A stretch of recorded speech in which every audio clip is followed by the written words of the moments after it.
talking to the radio announcers, the church people and the street people, telling them that God has smiled on me. God has smiled on you if you got breath in your body. If he woke you up this morning and started you on your way.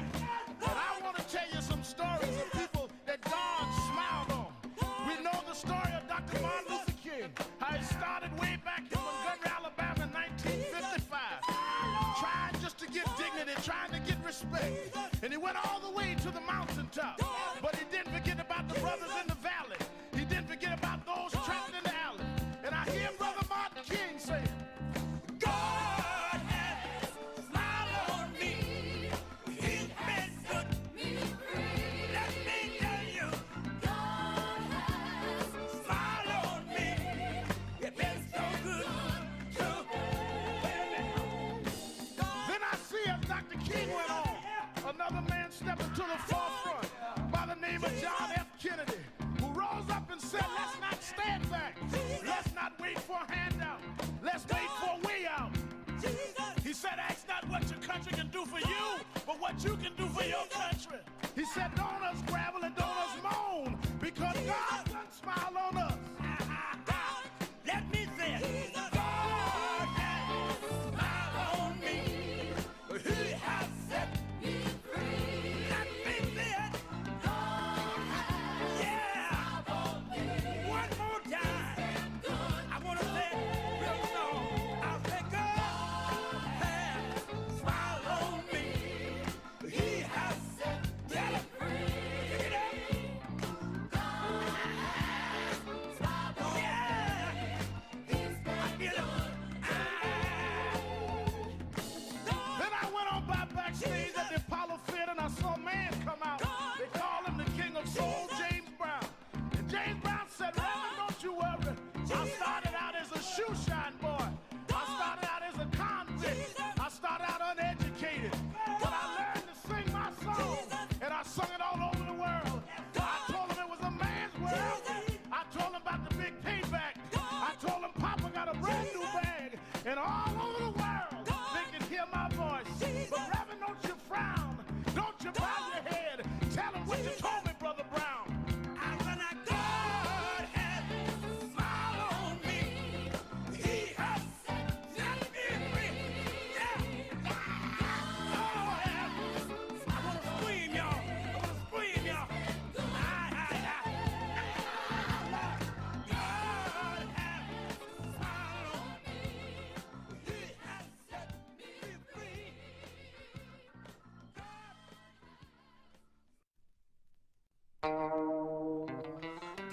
God has smiled on me. He has set me free.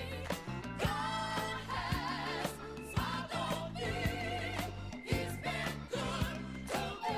Let me tell you, God has smiled on me. He has set me free. God has smiled on me. He's done good to me. Let me tell you, God has everybody, sometimes He has set God about it. I feel so good. Oh yeah. One more time. Yeah. Every day of my life, I feel it. He gives me strength and energy. Help me to sing. He's been good to me. Oh, yeah. This is Reverend Al Sharpton of Brooklyn, New York. I've been traveling around the country talking to the radio announcers, the church people and the street people, telling them that God has smiled on me. God has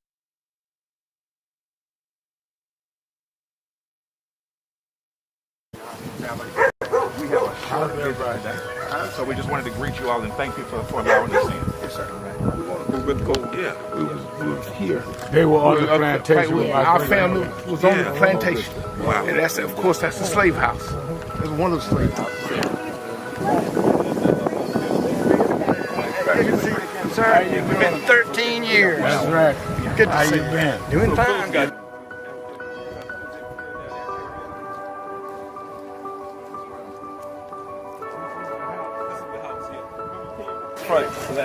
And we, The house.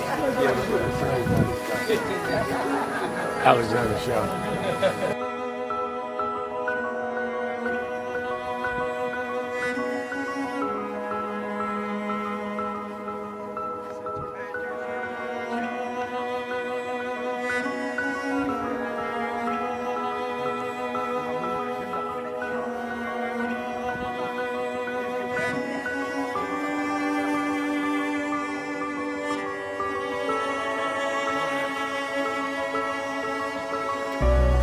How many slaves were staying there? I have no idea. This is where they would have the slavery. Yeah, that's when exactly. That was exactly.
The two people that most influenced my life were from South Carolina, James and Jesse. Jesse right up the road from me. I went for his mother's funeral. Jesse walked me to my mother's casket. Wow. From South Carolina. That's the balance of my life, James and Jesse. Yeah. Civil rights, shoulders. But also where your people come too. Literally. Yeah, right. And when I knew Jesse was from James, I started president. Yeah. And James had died before I knew about it in South Carolina. Oh, really? Yeah, James died December 25th. He died Christmas Day, 06. And they came to do the story for February of 07. They came in January. His daughter swear that was his daddy and him to push the information out. Wow. And I called Jesse and told me, you know that my great-grandfather was a slave about 45, because Greenville right up to I-20. He said, I told you we was connected. That's why you gotta listen to me. But now.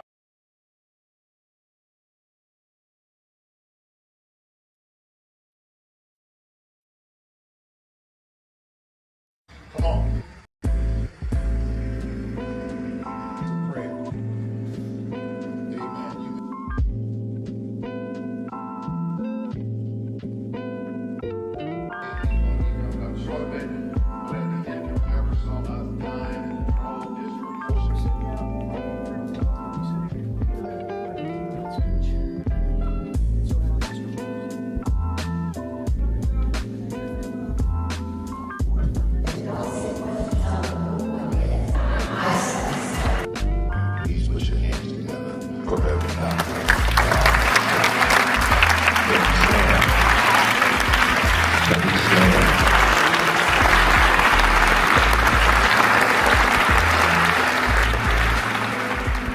We've reduced a lot of our ministry to entertainment. Or who can hoop the loudest? Who can run around the pulpit more? Or who got the dresses fancy and don't deal with the ministry? Jesus healed more people than he preached to. Because there is in the healing your message. They followed Jesus because he healed a woman with the issue of blood. They followed Jesus because Jesus saw a blind man named Bartimaeus. A lot of us would have dismissed him because he was a broke, poor, homeless, a blind man.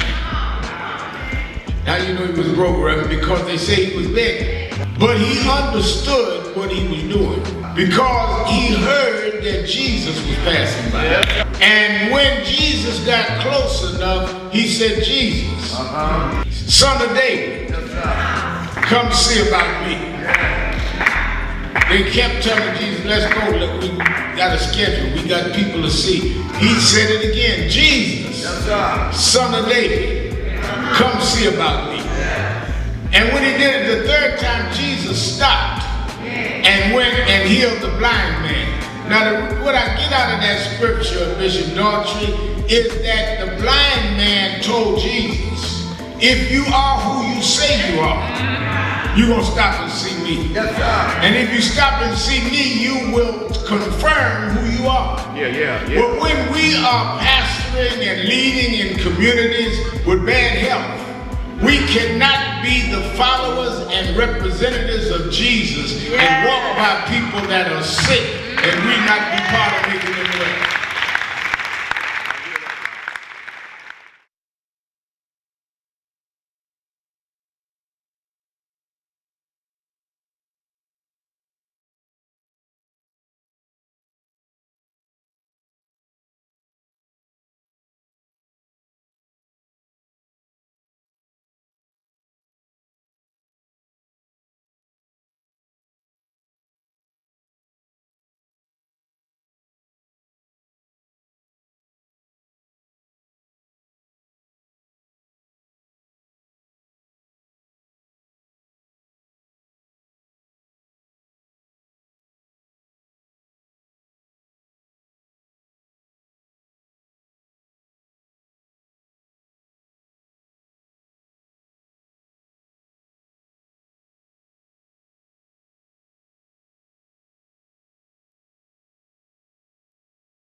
Stop going through your life like you are a co-star or a bit player in your own drama. No, you are the main star.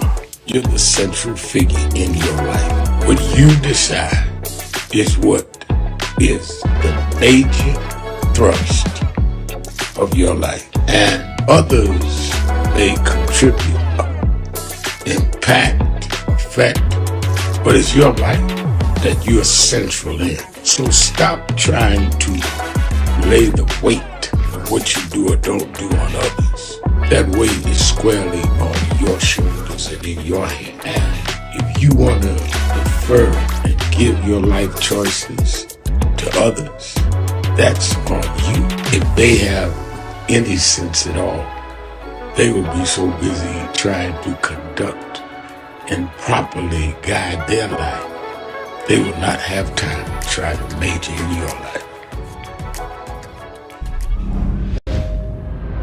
No justice! 62 years ago today, Martin marched in Washington. 62 years later, the dream is not dead.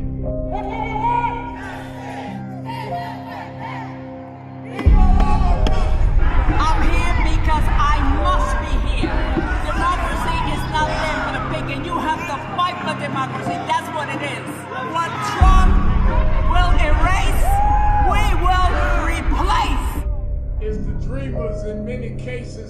reversed and tried to turn it into a nightmare. We come to Wall Street rather than Washington this year to let them know you can try to turn back the clock, but you can't turn back time. We gonna keep the dream alive on Wall Street.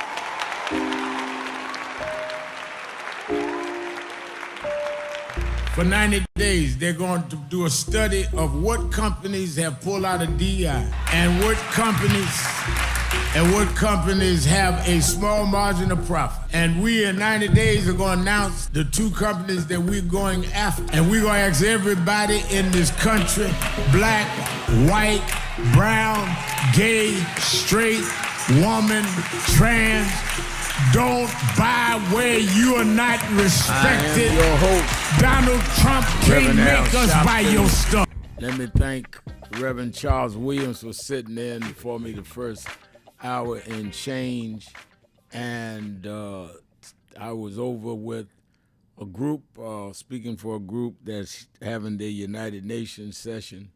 And the deputy mayor of London came by the office this morning with a lot of people from around the Western world and Africa. I've been meeting with since they all come up for the UN General Assembly, and I wanted to do that session. And many of them were going to stay in town through week after next for the Triumph Awards.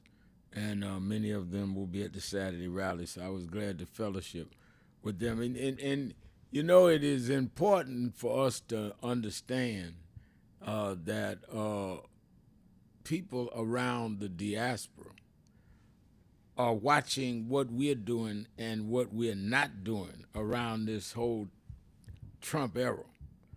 I posted some of the conversation I had with the deputy mayor of London, England, who's a young, 33 years old, Muslim. Parents were migrants. He ran and made it to city council, said he was inspired since he was young by some of my work that he saw. Been there every time I've been to London. I go to London once or twice a year, lecturing at some of their colleges. And they look at our stuff as the template for how to build movements in their countries. And we don't appreciate our movements ourselves. So I think it's always good when I sit down with some of them and communicate with them. All right, let me open up the phones at 1-877-532-5797, 1-877-532-5797, or you can go on the message board at our live stream at nationalactionnetwork.net. Tanya Stovall says, I'm guessing some of the regular chat group also had trouble getting on today. Dwight Smiley says, okay, big baller, shot caller. All right, I don't know what that was. I hope they've straightened out whatever needed to be straightened out. But I think we are here now, so it's straight, and let us go forward. Let me say by way of announcements, don't forget, watch Politics Nation with Al Sharpton live at 5 p.m. Eastern Time every Saturday and Sunday, and certainly we're already working on this week's show. When you see the continued back and forward on this migrant issues, the ICE shooting at the location this morning, and they're getting all the details. President Trump yesterday going to the UN and making what I considered an incoherent message, not really laying out any policy, not really appealing anything that would put the United States in a better standing in front of the world at the UN. And when we look at it at the same time, we can't get straight answers on what happened to a young man found hung in Mississippi. So all of that I'm going to deal with on Politics Nation this weekend, Saturday and Sunday, 5 p.m. Eastern Time on MSNBC. Don't forget to watch it. Many of you watched it last week. The ratings indicated that. The ratings keep everybody on the air. And it's not just keep me on there to keep me on, it's to keep the information and the continuity of information in our community. Also, you that are in the New York, New Jersey, Connecticut area, meet me or beat me to the Saturday Action Rally in Harlem. I'll be there this Saturday looking for you, 9 a.m. to 11 a.m. at the House of Justice in Harlem, 145th Street in Lenox Avenue in the village of Harlem. You that cannot get to New York for the rally this weekend, you can watch it live on Impact Television or on live stream at nationalactionnetwork.net. All right, let's take some calls before we have to go to break. Let's go to D in Northwest Atlanta, Georgia. D. Hi, Reverend Al. Hi. And my comment. Hi. I hope you're doing well. And my comment kind of involves where you just left, the UN. I've always admired what the UN stands for and what they try to do. But we learned yesterday why Trump hates the UN, because apparently they didn't let his organization or his group do the building renovations. Right. That was all brought up in his speech yesterday. But what I called about really is about Jimmy Kimmel. Kimmel, I was watching the show that night. He never criticized Charlie Kirk. The joke was really about Trump. And for that, he was suspended. But Rev, Jesse Waters of Fox said that the United Nations should be bombed because the escalator yesterday malfunctioned and Trump's teleprompter. But people are still talking about Jimmy Kimmel. This guy was talking about bombing the UN. That should be major news. And that's just the last craziness that he's talked about, and nobody's even covering it. You're right, and let me say that how right you are about Trump saying yesterday. I mean, can you imagine a head of state complaining he didn't get a contract to do some contract work at the UN, and you there as the president of the United States? But he did say that. It was an embarrassment, Rev. But anyway, I'm glad they didn't bomb the UN. I hope none of those right-wing folk are listening and do anything to harm the people there. Thank you, Rev, for representing us. All right, thank you for your call. Let me go to Miss Richardson in Chevy Chase, Maryland. Miss Richardson.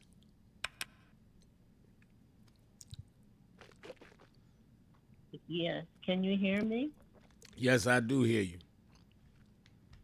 Okay, Rev, you know it's 2:30. You'll be going on break, but I'll try to squeeze something in.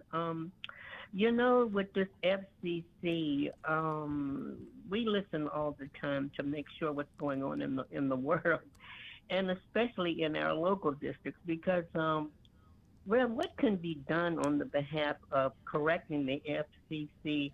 Because no other culture will allow their people to be denigrated the way that the black community allows their own to be belittled and denigrated. And because you even spoke to it. Yeah, I think what has to be done, and you raise a very critical point, I think we got a classic lesson in what needs to be done with the Jimmy Kimmel thing. Let me hold Miss Richardson over because this is a very important discussion. Let's take a break. We'll be right back. More of you on the phones, 1-877-532-5797, 1-877-532-5797, or go to the message board at nationalactionnetwork.net, nationalactionnetwork.net, and go to live stream to our message board. We'll be right back after this break. Keeping it real, Shopton. Be right back.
you a question, and that is, what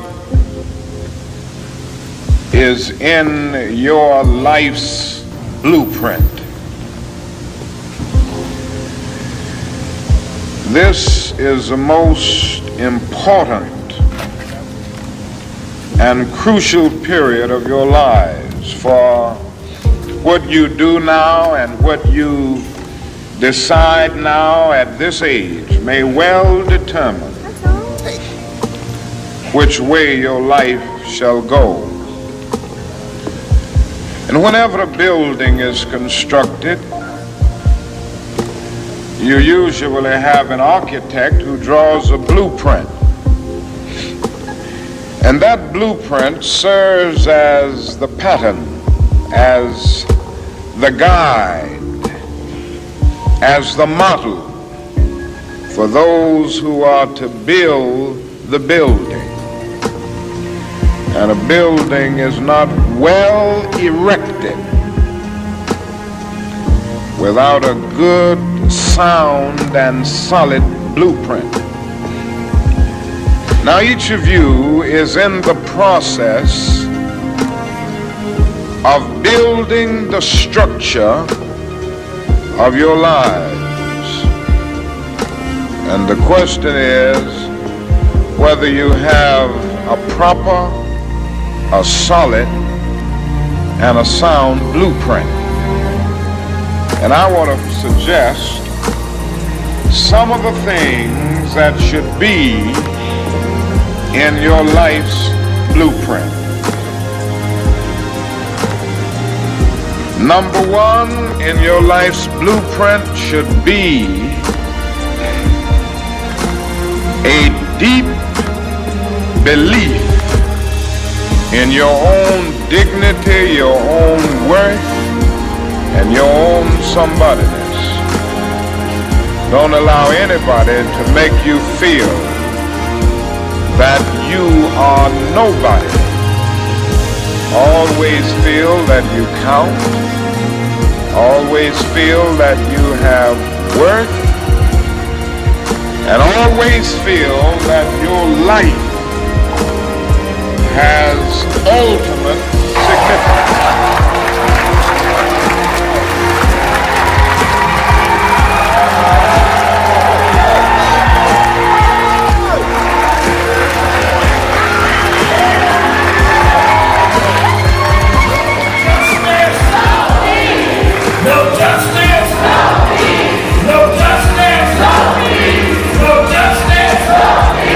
What do we want?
I had a thought this morning that I want to share with you about mentorship.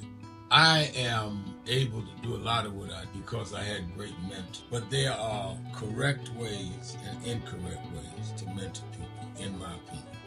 I was mentored as a boy preacher by Bishop F.D. Washington, one of the great Pentecostal preachers of his time. Then Reverend William Jones, who became my pastor after Bishop Washington died, who was unquestionably in the top 5 black church ministers, theologians. Reverend Jesse Jackson, who I started my activism under his leadership, he and Reverend Jones. And I learned politics directly as a youth director from Shirley Chisholm. So even though I didn't finish college, I had the most unique education in the world from being exposed to giants. But the one thing I learned is as I grew older and people started coming younger than me and keeping it real, I'm your host, the magic of Reverend Al Sharpton. Let's go back to Mrs. Richardson on the phone. Keeping it real. Is Miss Richardson with us? Yes, dear. Can you hear me now, Red? Yes, I hear you. So, and I think that you raised a very good point.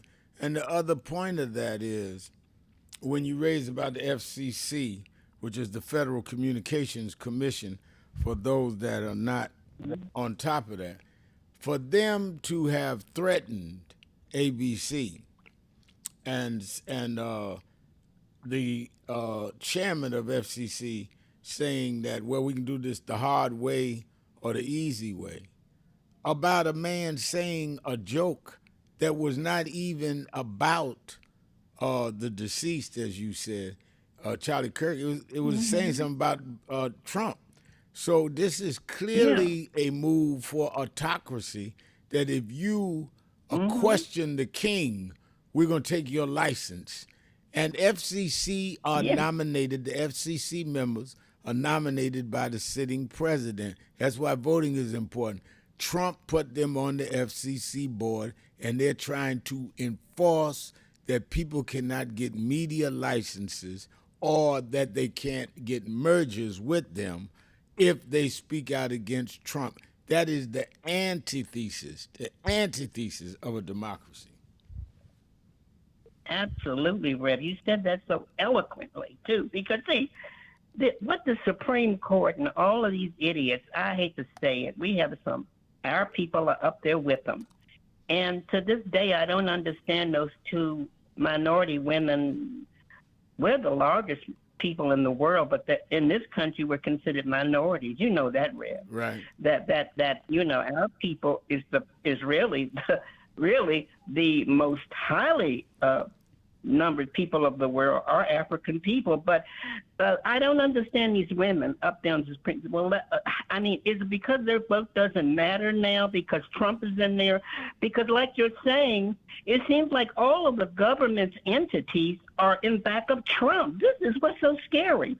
And then because blacks were saying we had a democracy before Trump, it was not even halfway there, because even in Dr. King's writings and what he was saying about things, it's still not measuring up to what he dreamed of, because this is 2026 almost, and we're still going backwards with white supremacy. Of course, you know what Trump is under. He's under that umbrella.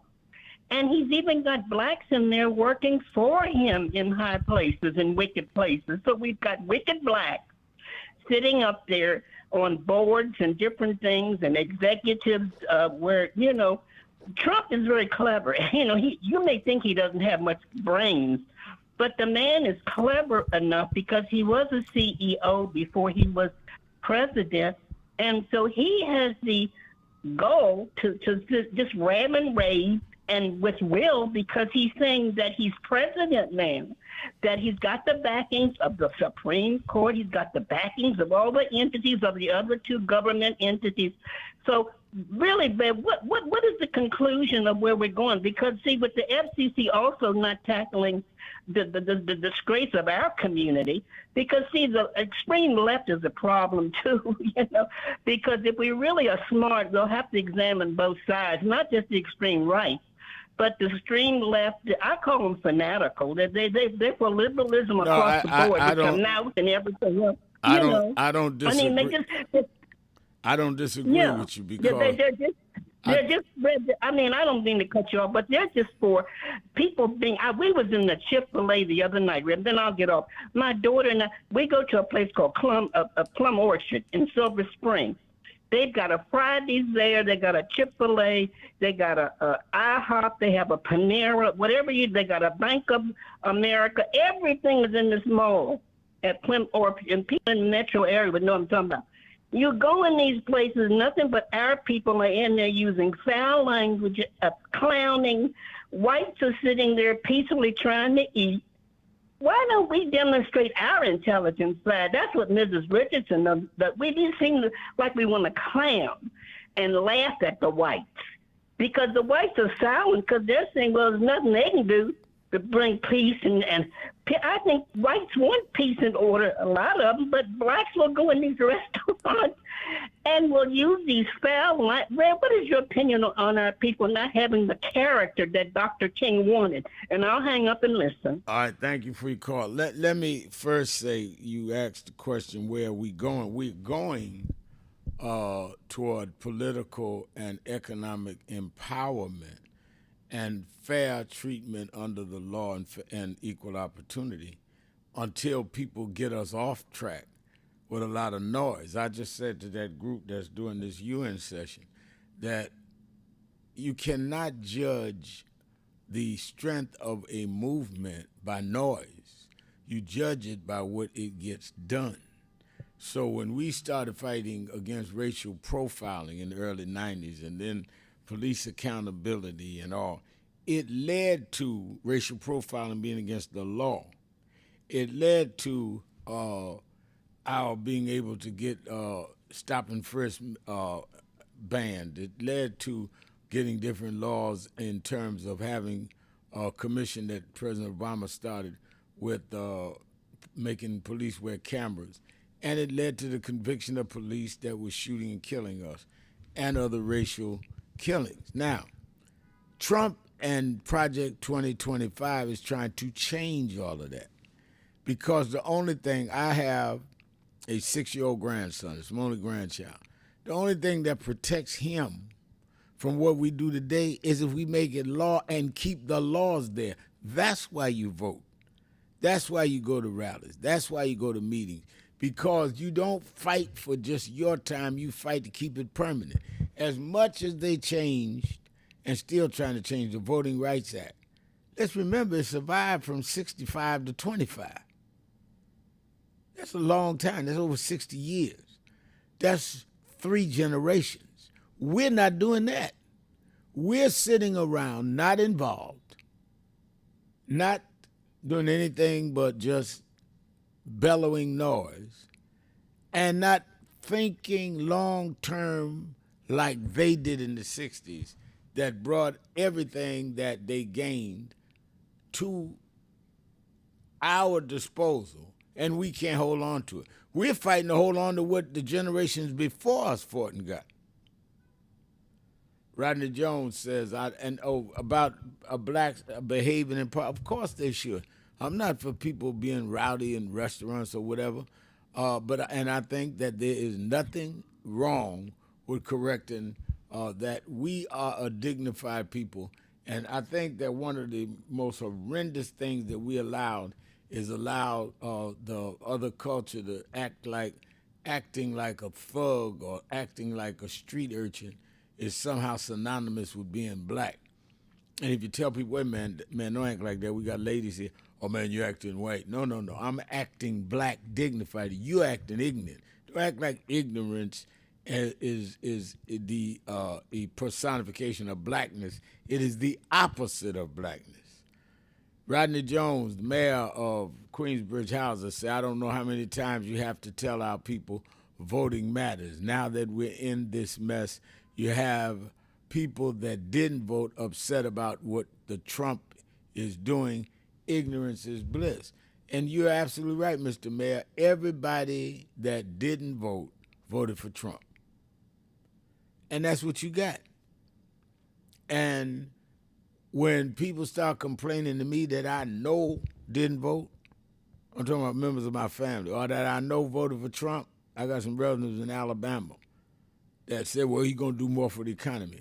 And then they called me wanting to complain. I said, look in the mirror. You sponsored this. You sponsored it by not voting or voting for this man. Let's go to a Golden Nugget in Atlanta.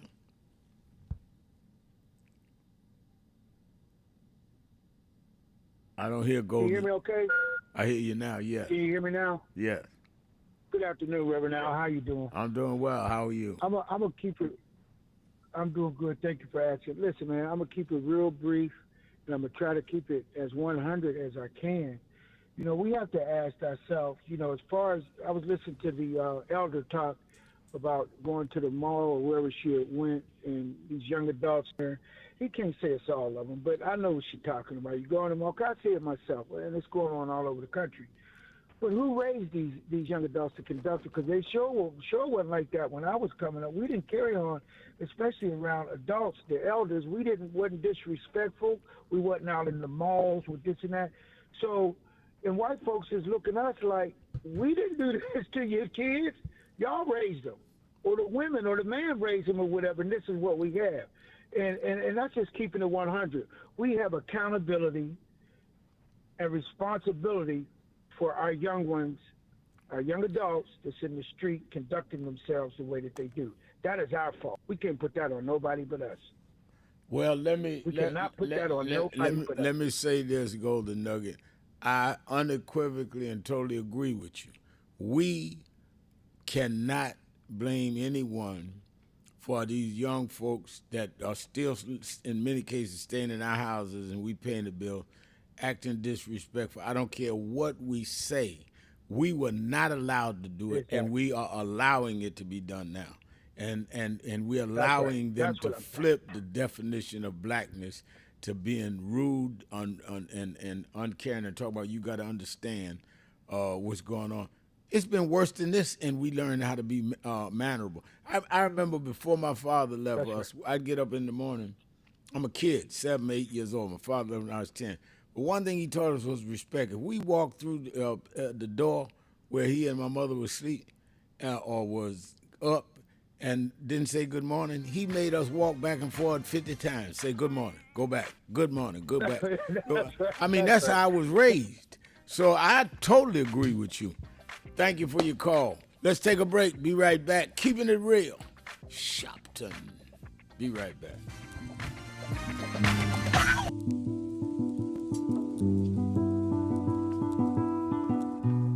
I had a thought this morning that I want to share with you about mentorship.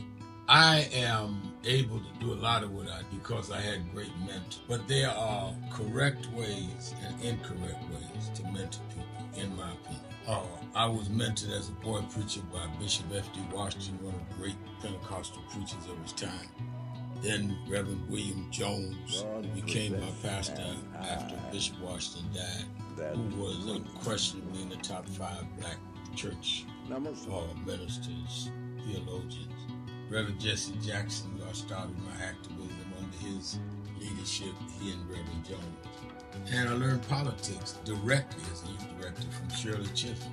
So even though I didn't finish college, I had the most unique education in the world from being exposed to giants. But the one thing I learned is as I grew older and people started coming younger than me and wanted me to teach and mentor them, the magic of the mentors I had is they did not want me to be their clone. They wanted me to learn things from them and use my own gifts and talent in my own unique way and let me do things on my own because they knew that if I flopped in some things, it would teach me for the other things. They'll come and help me once I was down, but they were not going to have me avoid being down. and they were not going to impose themselves on them. Why am I saying that? Because too many mentors want clones, and too many mentees want their mentors to put them on a pedestal. Oh, so-and-so didn't do this for me. Oh, so-and-so didn't open doors for me. If they got to open doors for you, it may mean that they knew you weren't ready to go through those doors. Their job is to prepare you. Your job is to develop your own skills, your own unique ways. And I don't care if it's my daughters, who both have come into their home, or anyone else. I'm not a talent agent. I did not form National Action Network to give people their step up. I formed it to fight for justice for everybody. If talented people get in, it's my job to invest and give them a platform. It's their job to get on the platform and perform and show their ability. Sitting with me today in the office as I talk about is one of my mentees, Reverend Stephen Marshall. Now, Stephen, you just came around us when you were how old? 11 years old. 11 years old. You just turned 40 and now you're called to the ministry? Yes, sir. And what do you do in National Action Network? I formulate policies, lead in various regions, but most importantly, I senior advisor to you on all things from social justice strategies, politics, intergovernmental affairs, you name it, community organizing, all of that stuff. And I could go through scores of others. My daughters started Huddle. They got Huddles now, which is for young people to meet once a week all over the country. I just saw the video from the Las Vegas National Action Network chapter. Now, when you decided to preach, did I ever tell you to become a preacher? Not one time. Who called you to preach? The Lord. All right. And did I say go to this school or that school? No, sir. Did I open this door, that door? Did I tell you be ready when the doors open? Always be ready and prepared. And that's what I'm saying. Get you some young people than you that you can help along the way. But don't be their talent agent. Their talent must speak for themselves. And anybody that grumbles with you about so-and-so didn't do something for them, maybe it's because they didn't feel you were ready, or that they felt if they did it, you wouldn't do it on your own. But we all don't live forever. I want the next generation to speak of me, of National Action Network, and others, the way I speak of Reverend Jones and Bishop Washington and Shirley Chisholm and Reverend Jackson. But I just don't want young people to feel that somebody ought to give them the reins of leadership or give them the reins of business or whatever it is you're in. You need to learn from their journey, get the pearls of wisdom from them, but don't have them do for you, because then it means you can't do it for yourself.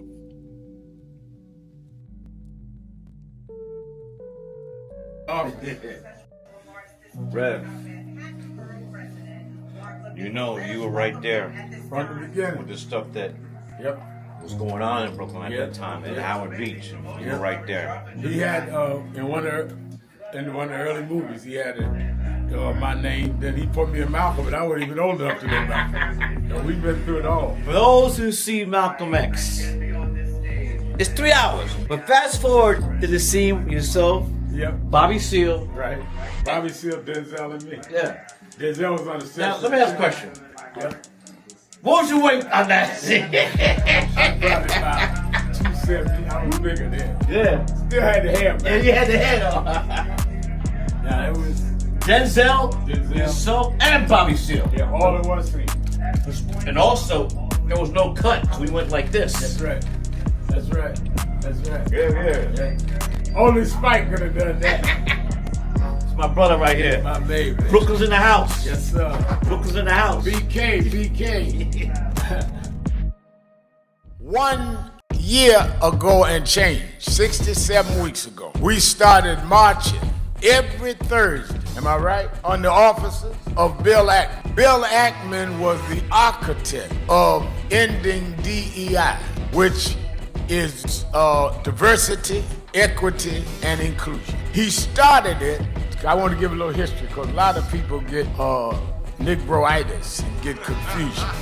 I don't even mind your ego. Everybody need one, but you don't have to become contrary and duplicitous We got to have integrity even among those with ego. So we started when they first came out against DEI. Now, Ackman and them started it going to Harvard University, forcing out the first black woman and first black president of Harvard. We went to his office and been going 67 weeks. I went first 10 to 12 weeks. And this brother, stand up, Reverend Ron McHenry, coordinator House of Justice. This brother has been there every week. Many of you here in the audience have marched every week. So we didn't just get in this, we were in it the day they came at Claudine got. Last year's convention, we dealt with DEI. This year we said that we're going at these corporations that had come out against DEI. Many of you, most of y'all I'm looking at was at the convention. And we hit Pepsi. Pepsi called and said, all right, we 8-9 days in, we agree to meet. And we went, purchased New York. Chairman of our board, Reverend Dr. W. Franklin Richardson, and Carol Wallace, who's a special advisor to us on finance, and laid out to them that one, we don't care what you call it, DEI, IED. Y'all are gonna keep your commitments in terms of the black community. And that means we don't want special privilege, but we do not want to be specially excluded. This is not about we don't want merit. We feel if our people are at the table, we can beat anybody on merit in many cases. So we want from employment to your board, to how you deal with marketing, to who does your financial investment. We want to go across the board with that. Otherwise, if you don't want to deal with the question of diversity in how you do your business, then don't deal with diversity in your consumer base, because you don't believe in diversity. So we just will try to remove all the dollars we can from buying your stuff. In fact, I told the chairman, maybe with the chairman of the board, maybe with the CEO, I said, in fact, I learned that not from growing up civil rights, I learned that from Donald Trump. I said, what do you mean? I said, Donald Trump says he's gonna redo tariffs, that if he doesn't get what he wants for the country, they were gonna raise the tariffs. I'm doing the black tariff reverse. If we don't get what we want, I mean, y'all can't be for Trump and tariff and not be for us in the African American community with a tariff.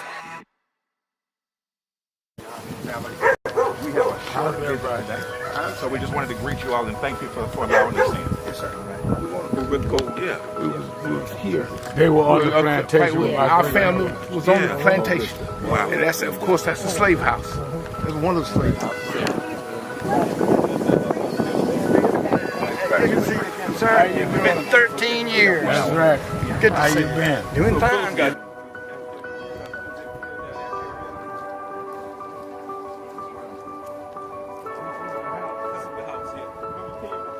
Last time. And we, Alexander Shaw.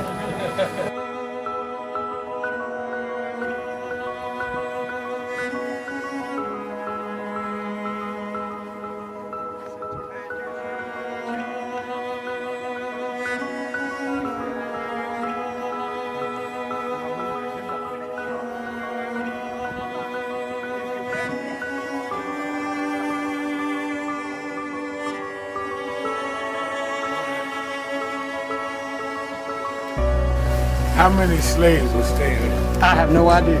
This is where they would have the slavery. Yeah, that's what exactly. That was exactly.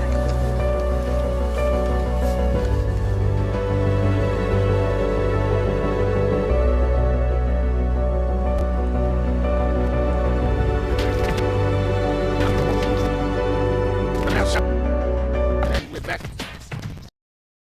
1-877-532-5797 1-877-532-5797 Twitter.com The Rev Al Twitter.com The Rev Al, and we are taking your calls at that number and your messages at that our message board. Let me go back to the phones. A lot of callers, and let's try to get everybody. Let's go to Dallas, Texas, to our Leon. Leon, you're keeping it real. But man, you what they call the civil rights wars. You left the UN and that one field went back to a straight to another. You was out to put your feet up and say, no, I don't do that. And you should know you what they call the civil rights wars. And since I'm in that civil rights wars, it's called earlier called the self-progressive. Trying to take aspersions on John Lewis. Really? And what I'm saying is, and what I'm saying is that don't start nothing, won't be nothing. He's not on the Independence Bridge getting your during the civil rights movement. And John Lewis is not alive today to respond to your criticisms or your disagreements or whatever. So don't worry with that, because I appreciate that. A lot of people probably heard it, didn't appreciate it. Yeah, I hear it. I can't address it, but I can't imagine what someone could say about somebody that paid price that John Lewis did.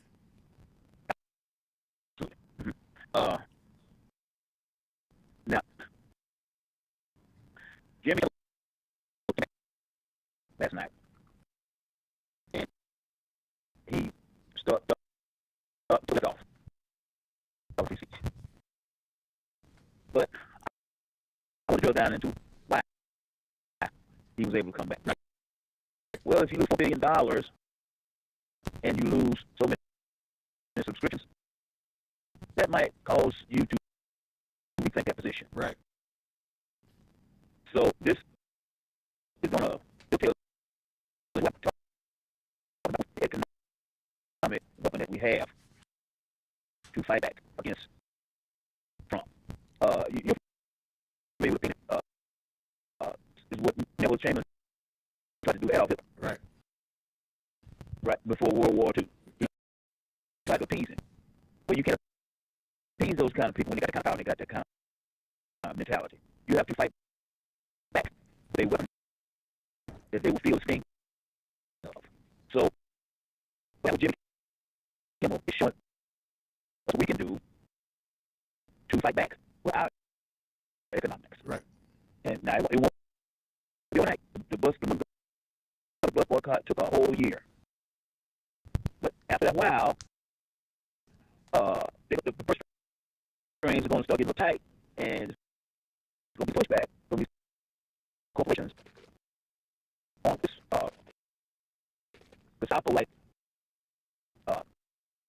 like fascist behavior that he's putting on us.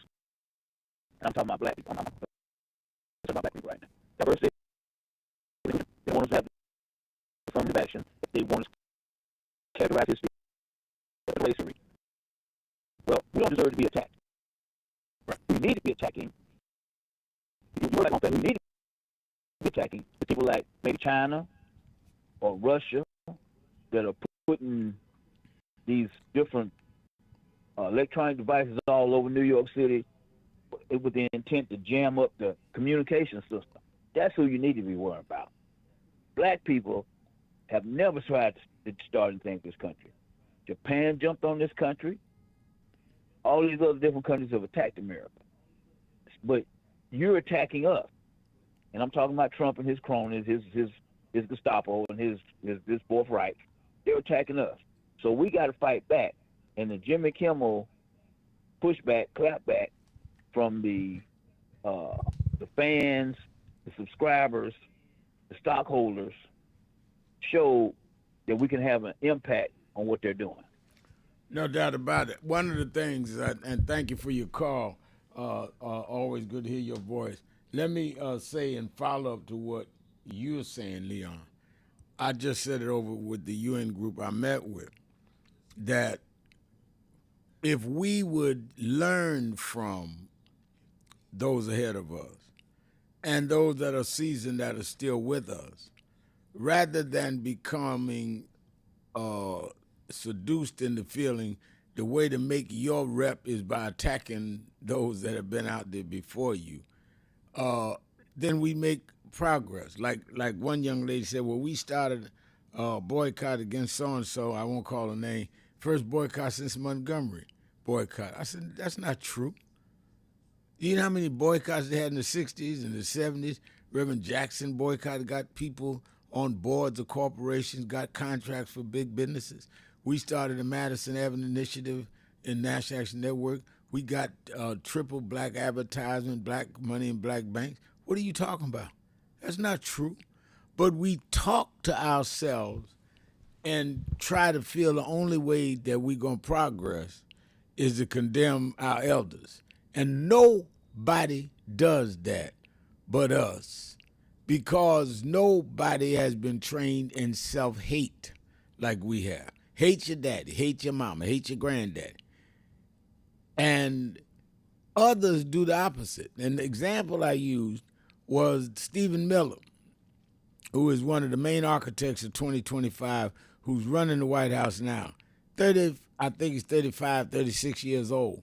He had enough sense to run a 79-year-old man for President Donald Trump to get his program through. We arguing about folks dead or folks old. They ain't arguing about that, which is why they in power. And we run around fighting our mama and daddies who had to fight their way from the back of the bus. That's one. Second, if you're going to have a boycott, as we have done, and I support the one out here now, I support the Target one, is you boycott till you win, not till you make noise. And you've got to be specific. These are the things we're winning. That's why, I support the sisters in Minnesota and Reverend Bryant and them with the Target boycott. A lot of other boycott. I'm saying, well, what is it that we after? Well, we just mad. Well, mad does not make a successful boycott. Mad makes you mad. We need a strategy to say we want these 5 things, we're going to close you down. When we start going in these shareholder meetings that we announced at Wall Street March 2 weeks ago, we're going with specific boom, boom, boom. 1, 2, 3. This is what we as shareholders want to do, and get a vote on the floor to do it. We ain't going to talk about how mad we are. Let me give you a secret. They don't care how mad you are. Some of them enjoy making you mad because they say, oh, we getting to them. Let me go to the board. Evangelist Ramsey, one of our great activists here in New York, wrote on the board, hello, Reverend Sharpton, how you doing today? I'm doing great. Says, I'm well, praise God, looking forward to the celebration of Triumph Awards October 6th in New York. So nice they named it twice. And Evangelist Ramsey's right. And I just saw one of our honorees just a few minutes ago at the UN group that I spoke to. Wycliffe Jean was there as well, and she's looking forward to it. And I absolutely am excited. But Chesley Maddox Dorsey, who heads a lot of these black radio networks, she's been honored. She was there. Babyface is already said, I'll be there to get my award. Babyface will be there. Stephanie Mills will be there. And Ari Melba of The Beat on MSNBC's being awarded. Gospel Awards going to this dynamic young superstar in gospel, Vincent Bohannon. Tickets are free. I don't know if Reverend Williams had announced it, but tickets are free. Make sure you come and be a part of this. Is our cultural awards. All you have to do now, there's no free tickets at the door. You have to pick up your tickets. You have to go to www.nationalactionnetwork.net, www.nationalactionnetwork.net, or you can go to the toll-free number right now at 877-626-4651. 1-877-626-4651. And we celebrate my birthday that night. My birthday is next Friday. Monday is the Triumph Awards, so we're going to hold and do my birthday at the Triumph Awards. Come wish me happy birthday. It's free, but if you don't have a ticket, you won't get in. So call and get that. Let's take a break. Be right back. Keeping it real. Shopton. Be right back. Come on.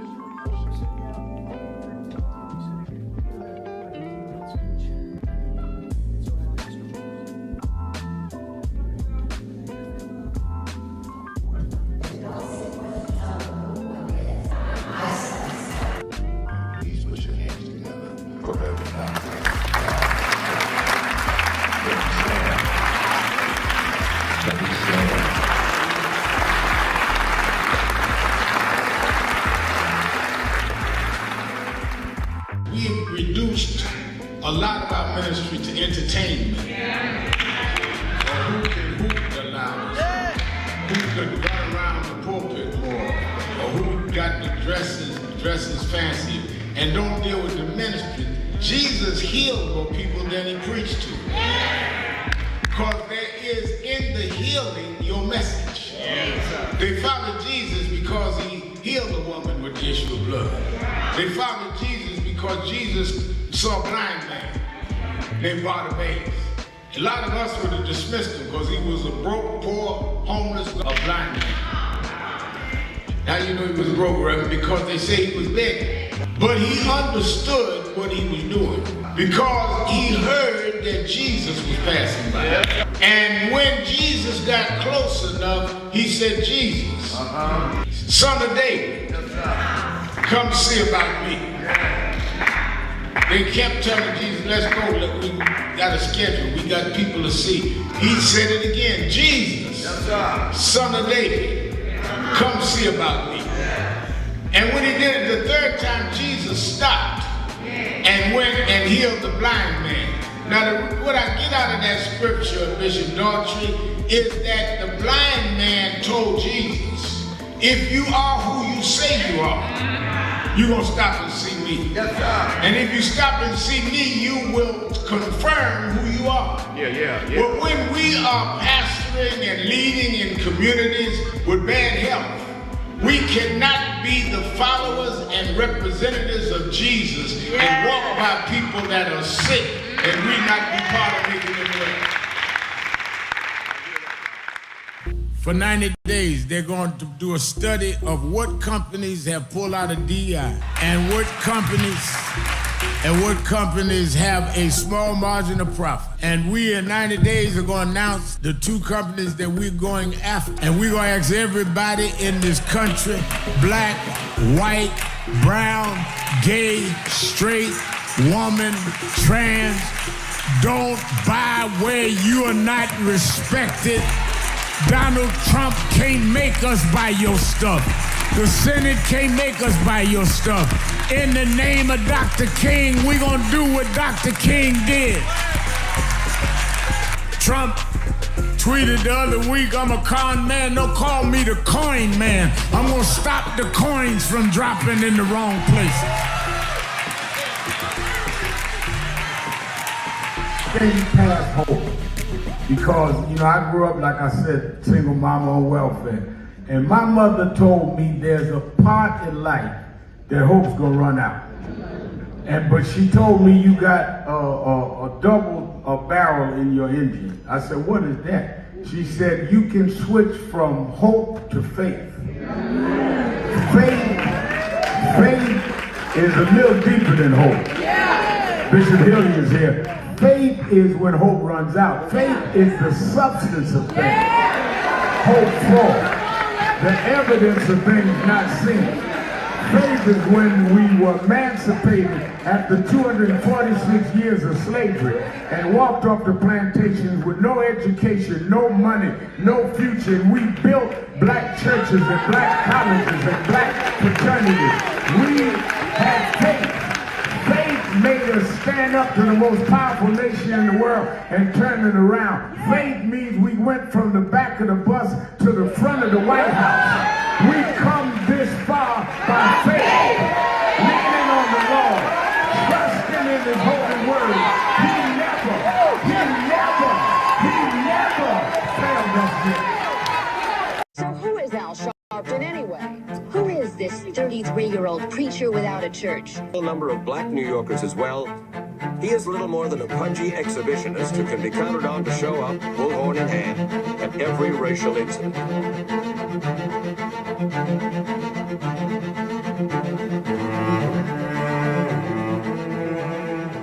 I often quote Mark Twain saying, the 2 most important moments in life is the moment you are born and the moment you find out why you were born.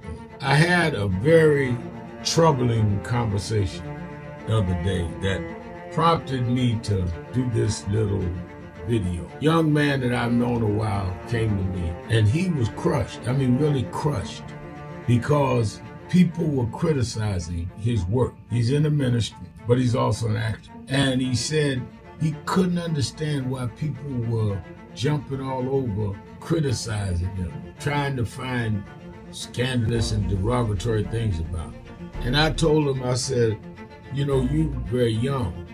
You don't know the road I've traveled.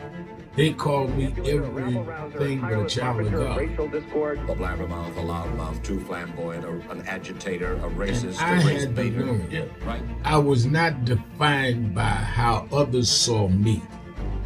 I was defined by how I saw myself and whether I was being true to myself. Some of you watching this don't like me. And it doesn't matter as long as I know what I'm doing.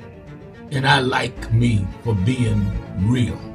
So I'm doing this video to say to you, whoever you are, and whatever you do, you may not be in ministry or social justice, none of this stuff, but don't live your life worried about opposition or people that don't like you. You can turn that around. Use me as an example. The same people that call me a scam artist, a con artist, a sellout, or racial hustler and all. I kept going. And the people I respected started respecting and publicly embracing my work. When Coretta Scott King, the widow of Dr. Martin Luther King Jr., had this to say about Al Sharpton. A leader who has protested injustice with a passionate, unrelenting commitment to nonviolent action in the spirit and tradition of Martin Luther King Jr. And I am talking about your leader, our leader, the Reverend Al Sharpton. The other thing that hasn't changed is the National Action Network's commitment to fight injustice and inequality here in New York City and across America. And that's not only a testament to Reverend Sharpton, it's a testament to all of you who are here tonight. First and foremost, to Reverend Sharpton. I saw him when he first came on the scene, and I have marveled at his tenacity, at the development of his intellect, and his devotion to our movement, and much he has contributed to the world we are experiencing. I am honored, and I must say that when I had my debate with Dr. King on the issue of the church and religion, he didn't warn me that after his departure, his space would be filled by another preacher, and that preacher would be Al Sharpton. All you want in life is people that matter to you to say you did all right. And more important, that you can look in the mirror and say you did all right. Thank you, Rev. Thanks for that introduction. Look, we've known each other for a long time. I'm grateful not only for your leadership and partnership, but quite frankly, more importantly, for your friendship. And thanks to all of you, members of our nation's most important civil rights organization. You have been, over all of your years, such an extraordinary leader. You are a voice of truth, a voice of conscience, a voice of practicality around what we must address and what we can do. And I thank you so much for your friendship. I remember that most of the youth around Al's age, he was about 12, wanted to be like Hunter I'm your host, basketball player, legend. Reverend Al Sharpton. And we're back 1-877-532-5797, 1-877-532-5797. And let's go. I see Leslie Jennings on the message board saying Ari Melba deserves a culture award. He does. He does a show MSNBC. He really mixes in a lot of that hip hop and the positive ones. And I said for the culture awards this year, I said to the nominating committee, let's give Ari one. And certainly I don't have to defend why we giving Stephanie Mills one. Anybody ever heard her sing in the last, I don't know, Stephanie been out here as long as I have. We grew up in Brooklyn around the same time, and she's been one of the great stylish songbirds, we used to call them. And of course, Babyface, I don't have to explain. And to see them all honored and free, and it's culture night, and y'all can wish me happy birthday, y'all be there. Let's go to Rad in Detroit. Rad, you're keeping it real with Al Sharpton. Is Rad there? All right. Uncle Reverend Al, how you doing? I'm good. How you doing? Man, I'm super. Hey, that's Rod. They Oh, always it's Rod. spell my name wrong. All right. Yeah, R-O-D. My bad. Which is, I'm only reading what they put on the board. I'm sorry. Go ahead. Yeah, and remember from Detroit, if I'm from Detroit, I am the lightning rod for change and goodness and greatness and all that justice and all that stuff like that. I'm the lightning rod. I'm a change agent, Rev, and I want to team up with you one day. Hopefully, we'll see how it goes, though. Now, let's get to mental illness, and then I want to talk NFL because there's a lot of money, and a lot of that money can be directed into our neighborhoods if it's done the right way from the NFL. But starting with the mental illness, Rev, let me say this. Today, in the first 2 or 3 hours, well, actually for the first 5 or 6 hours of my day in Detroit, which I'm in Detroit, and then I'm in Metro Detroit. I'm in a lot of different cities surrounding Detroit, but I was in Detroit today, and when I tell you the first 3 hours of me being in Detroit, I seen some stuff you would not believe. The mental illness of the behavior of these individuals out here is just totally unacceptable and ridiculous. Now, I'm not saying this to be venting. I'm saying this for solutions. These people with these mental illnesses that are criminals too as well, because it's in the mix, criminals with mental illnesses. The people that are in power, like you and others, who have the power to make change. I don't have the power right now, but hopefully I will. But I'm putting out a solution out there. Get more jails for mentally ill people. Separate them, the violent ones. Separate them first. Then you give them treatment because it's getting worse and worse. When I say I seen some stuff today, Rev, in the first 2 or 3 hours of just acting a straight idiot fool, clowning about 2 or 3 people just off the rip. It's sad. Our people, and it has to be stopped. And us good people, we have to make sure that we bring up the solutions and make it happen and help enforce the rules with these individuals, because it's sad. And then they wonder why Trump is bringing the National Guard. It's not even about Trump. Anybody will bring the National Guard. A black president will bring the National Guard in some of these cities because the way these people are acting. So with that being said, Rev, I was just saying more jails for mentally ill people, and then you treat them. Separate them first because they're hard-headed. They want to be stuck in their ways. They want to do what they want to do until the proper enforcement handles them and gets to them, because it's getting worse every day, Rev. And we gotta put a stop to it because they think we playing around. As far as good people, they think we playing around with them. Now, Rev, I want to get to the NFL after your comment about that. Well, I mean, I think that we definitely need to get busy along the lines that you're saying. And I think that it is a matter of our own self-survival. So I don't disagree with that. Go ahead to the NFL. Okay, so now to the NFL, I would like to team up with you and Colin Kaepernick to hold African-American GMs accountable for these teams: Miami Dolphins, Minnesota Vikings, Chicago Bears, Cleveland Browns, Washington Commanders, Detroit Lions, Atlanta Falcons, and the Tennessee Titans. Now, especially the Detroit Lions, black man, Brad Holmes, in my city, in my state. But hold them accountable how? At least for standing up and saying, hey, I want to give this man a tryout because he was blackballed. He was blackballed for being a black man who took a stand or knee, per se, for police injustice, police reform, and things of that nature. Right. So what would you say to these 9 GMs if they were in front of you right now? But I'd say, whoa. Rod, go ahead. You ain't got to ask me what I said it then. We marched on the NFL on Park Avenue, the headquarters, that he needed to be reinstated. Then there was negotiations and they fell out. So we took a stand there, and I think that Kaepernick still ought to be reinstated.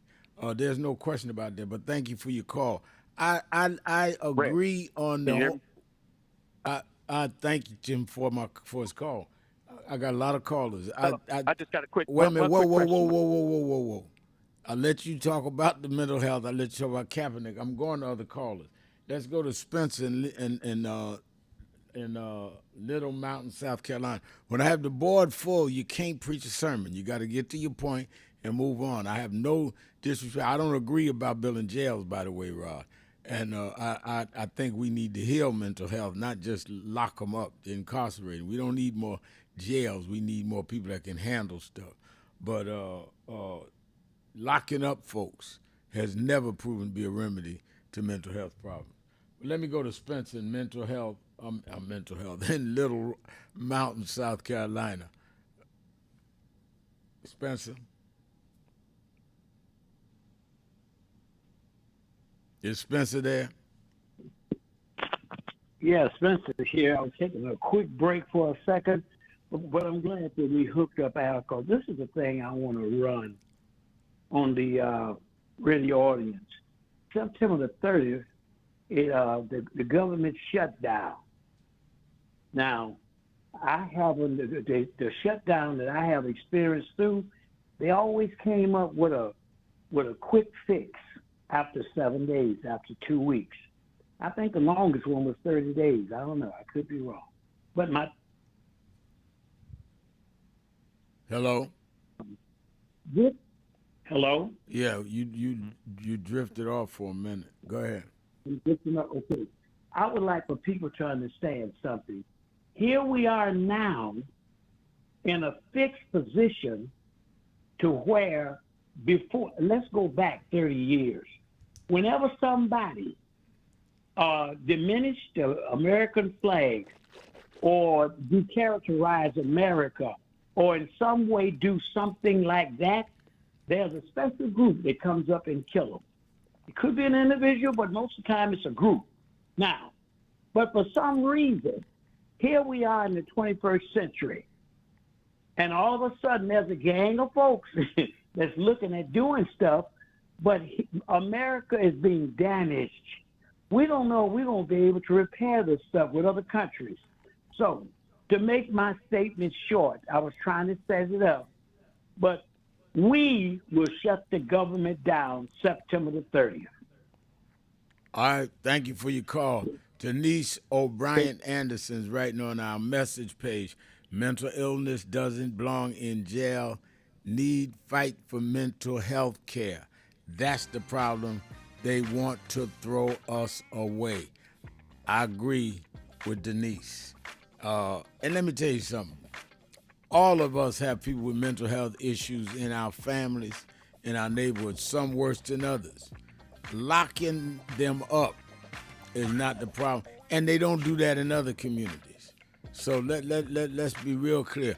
Do we need people to behave correctly? Yes. There's a difference between people misbehaving and people with a mental health problem.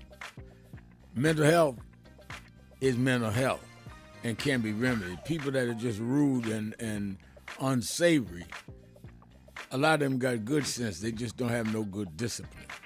Let's take a break. We'll be right back. Keep it real. Shopton. Be right back. So we just wanted to greet you all and thank you for allowing us in. Yes, sir. We were with Gold. Yeah, we was here. They were on the plantation. Our family was on the plantation. Wow. And that's, of course, that's the slave house. It was one of the slave houses. Good to see you again, sir. It's been 13 years. That's right. Good to How see you been? Doing fine. Good.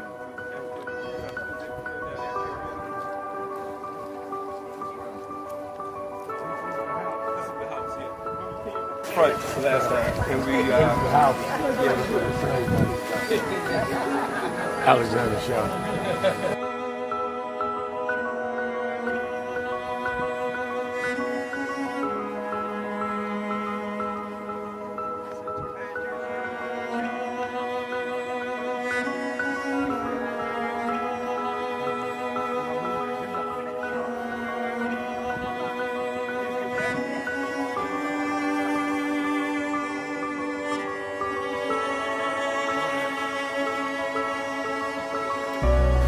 How many slaves were staying here? I have no idea. This is where they would have a slave. Yeah, that's when exactly. That was exactly.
The two people that most influenced my life were from South Carolina, James and Jesse. Jesse right up the road with me. I went over his mother's funeral. Jesse walked me to my mother's casket. From South Carolina. That's the balance of my life, James and Jesse. Yeah. Civil rights, shoulders. But also where your people come too. Literally. Yeah, right. And where I knew Jesse was from James, I started president. Yeah. And James had died before I knew about him in South Carolina. Oh, really? Yeah. James died December 25th. He died Christmas Day, 06. And they came to do the story for February of 07. They came in January. His daughter swear that was his daddy and having pushed the information out. Wow. And I called Jesse and told him, do you know that my great-grandfather was a slave about 45, because Greenville right up to I-20. He said, I told you we was connected. That's why you got to listen to me. But, no. No justice, no justice, no justice. What do we want? What do we want? We are the sons and the daughters. We gotta stand up and make it loud. Just like our God told the Pharaoh, let my people go, go. We are a new generation from the ones who have come before. He's calling us into freedom, let my people go, go. We never shine, never shake. Give me a papa God, rain, make the heavens. If you don't say you know what trouble, let my people go, go. The blood, sweat, and the tears that we gathered through the years. If you don't say you know what trouble, let my people go, go. Wade in the water, we did wade in the water, Look at the story. We celebrated Good Friday and Easter just a couple of weeks ago. Well, there's a message in that. I heard a preacher talk about this the other week. The thing that people forget, I want you to keep this in mind, is they crucified Jesus. Those of us that are Christian believe they hung him on a cross, maligned him, mocked him. Wasn't enough to nail him. They mocked him, saying, if you be the king of the Jews, step down and deliver yourself. Mocked him. Ridiculed him. He wanted water, they gave him vinegar. Crowned him with a crown of thorns. When they should be giving you your celebratory, they're going to give you some attacks. But the end of the story was they went and laid him in Joseph's tomb. Didn't even have a family tomb. Didn't have insurance like some of us. Laid him in a borrowed tomb. But the third morning, this is the story they tell it. The third morning, when they came to where they laid him, he wasn't there. My message is to you today that don't let them catch you where they laid you. They may kill your name. They may crucify your character. They may tell you you are nothing from nowhere, but when they come to where they laid you, let you be gone on to somewhere else. I've been called everything but a child of God. They said I'd be nothing going nowhere. They castigated us. They called us troublemakers. They called us loudmouth. And when they came to see me go to jail, I wasn't there. They can catch me on MSNBC now. They can catch me leading marches now. I serve a God that not only will go through the crucifixion, but will bring you through the resurrection. We're going to resurrect in the city. Stand up, black man. Stand up, black woman. This is our time.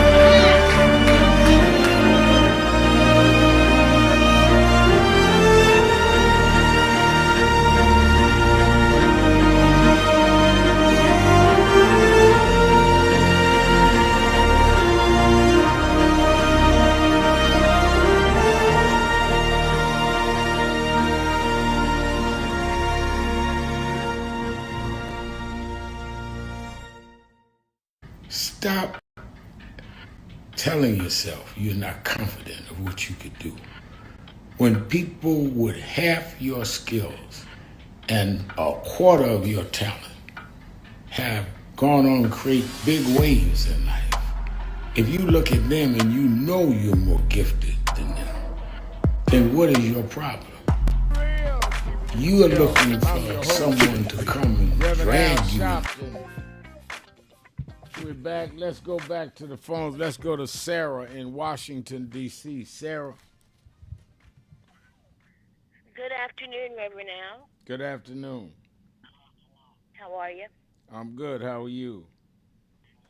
I'm fine, thank you.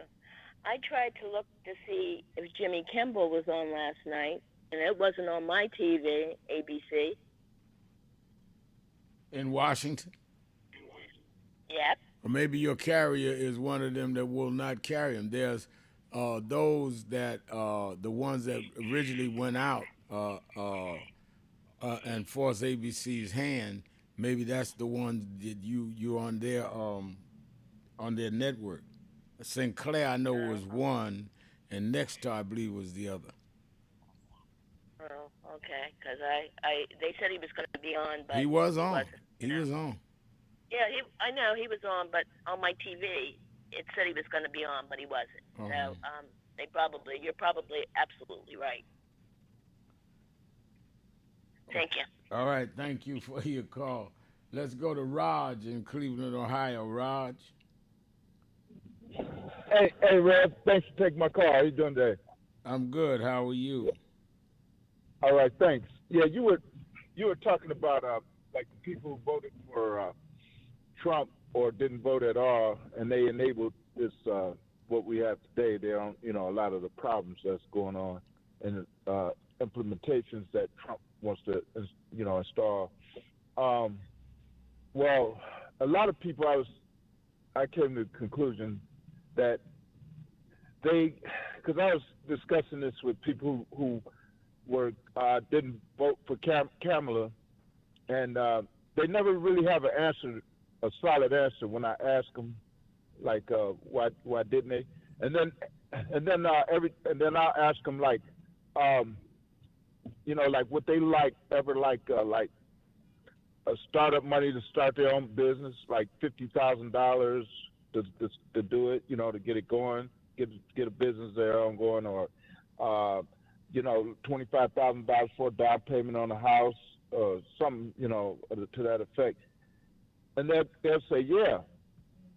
And then I say, well, that's what Kamala was proposing in her campaign speech. And then some of them say, well, I don't believe it, or they'll say she may not have meant that.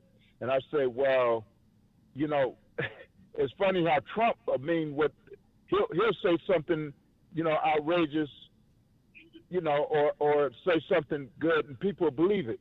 He'll say something that sounds good, brother, and people will take it, verbatim, like it's the gospel. But if somebody else says something, that they gonna do, like in the case of Kamala, then she probably didn't mean that. And I was telling them, well, it's to the Democrats' benefit, and it's part of what they want to do is put money into the economy. The Republicans want to take the money out of, the ones that's with Trump, that's either puppeting Trump or Trump himself, and and some of those who follow him, they want to take the money out because they want it all to be redirected toward those who they have in their interest, which includes themselves as well. At least that's what they, believe, and they're working toward. But the thing is that, that is people, I think they know, I think a lot of them feel like if Kamala would win, these are the same people who say, well, we'll never have a black president, or we get one, like in the case of Obama, or he ain't do nothing, or he's not going to do nothing.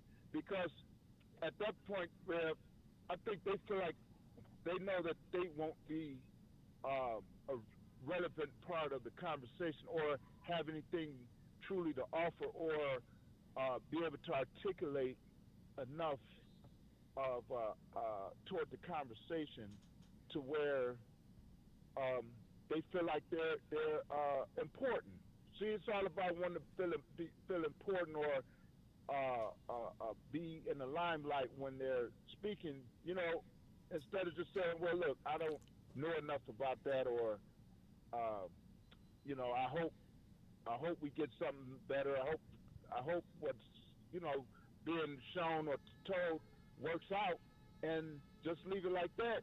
But no, if they can't control the narrative or be a part of what they think is, you know, sounds good at the moment, or the winning team, which is like how Trump always tries to come across like he's going to be the big winner every time, then they don't want to be a part of it. And I'm talking about a lot of blacks. I expect whites to be like that. I'm surprised. I'm more surprised when whites aren't, you know, riding with, not all of them, but a good deal. But, you know, the black Americans, they, you know, and some of these ethnics too. I've had conversations with them, like, you know, and they for Trump, and I couldn't believe it, you know, even before he won the election, and certainly after. But now, you know, a lot of them, they just got egg on their faces. And the guy that called Rod, he was talking about Trump and what the NFL should do. The first owner that spoke on behalf of the players when Colin Kaepernick took that knee was the owner of the Atlanta Falcons, at least publicly anyways, the owner of the Falcons. And he said publicly, the players have a right to express their First Amendment constitutional right. Okay? And he was referring to Kaepernick taking the knee. Then Donald Trump went to Jerry Jones, who I believe is the longest standing owner in the NFL. I think he's one or two. He's right up there. And he told him, these players should be suspended. They shouldn't be paid. They should be suspended without pay. And he read, and then Jerry Jones came out and said, if any player takes a knee, they're going to be suspended. He followed up Trump's wishes with his rhetoric, and then all the other owners start bending the knee. Because you even had some white players who were going to stand, they were standing with Kaepernick. Then everything went quiet after that, after Trump. So it's like everybody is bending to Trump, like Cameron said, the corporations bending to Trump, bending the knee to Trump. So, you know, that's basically what I want to say on all that. All right, thank you for your call. Let me see if we can get Lola in here. Lola in Philadelphia. Lola. Yes, Reverend Al, how you doing? I'm doing So well. I wanted to say, great. I wanted to say that to put people in jail for mental illness is not the answer. We had a lot of mental illness facilities in Philly and Pennsylvania and on the outskirts, and they closed them all and pushed all the people out, which made them homeless. So Right. we're not dealing with their mental capacity.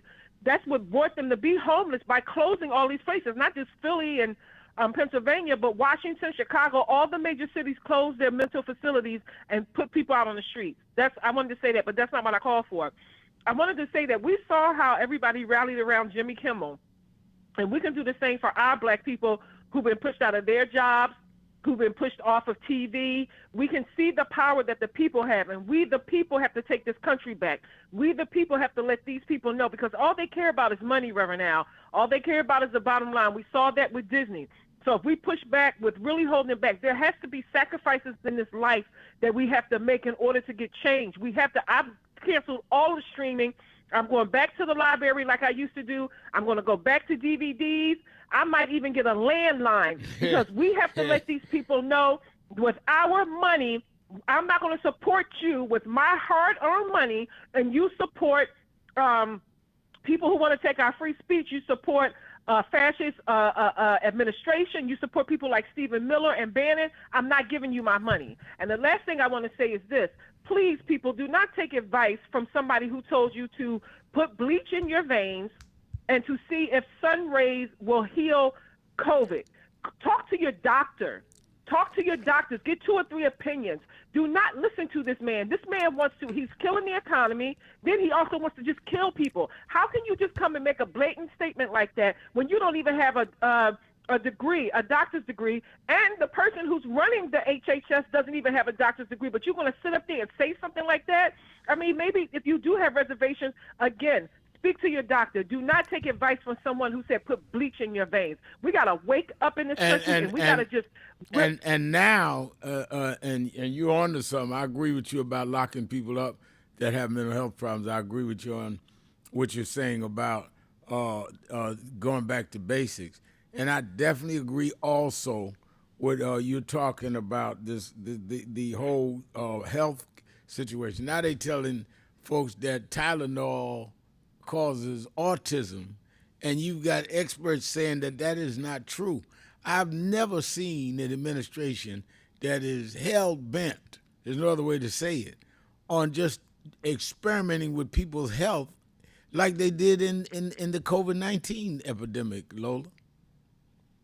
Right, but Reverend, now this is what they want to do. They want to get people confused. They want to put out misinformation. They want to have half of the country confused and the other half of the country, like us and like me, who are not going to fall into that, have us fighting those people who are misconfused and doing this misinformation. We have to wake up and understand that this administration is about being divisive, about this administration is not doing anything to helping this economy, helping people with their medical insurance. What about the basics that everybody talked about around the kitchen table? White people talking about, I'm sitting around the kitchen table, I need to help pay my bills. Are you paying your bills now? Because credit card interest rates are up. Everything is high. So let's go back to, he hasn't done any of that. So you need to change your mind and be real about what's happening. And we need to stop supporting companies that don't support us. We have to be able to make a sacrifice.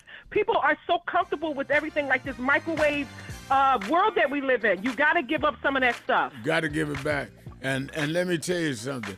The way everybody in Hollywood and around the country stood up for Jimmy Kimmel is what we need to be doing, but we don't. We're too busy taking shots at each other rather than taking shots at those that are against all of us. All right, time to go. Thank you for all of you that were listening. Let me again thank Reverend Charles Williams sitting in the first hour for me. I'll be here the whole show tomorrow. Make sure you're with me, and over the weekend, make sure you're with Politics Nation, 5 o'clock Saturday and Sunday, and at the Action Rally. Call now. You'd have been waiting for the show to be over. Call now to get your tickets. It's free. Triumph Awards, 1-877-626-4651, 1-877-626-4651.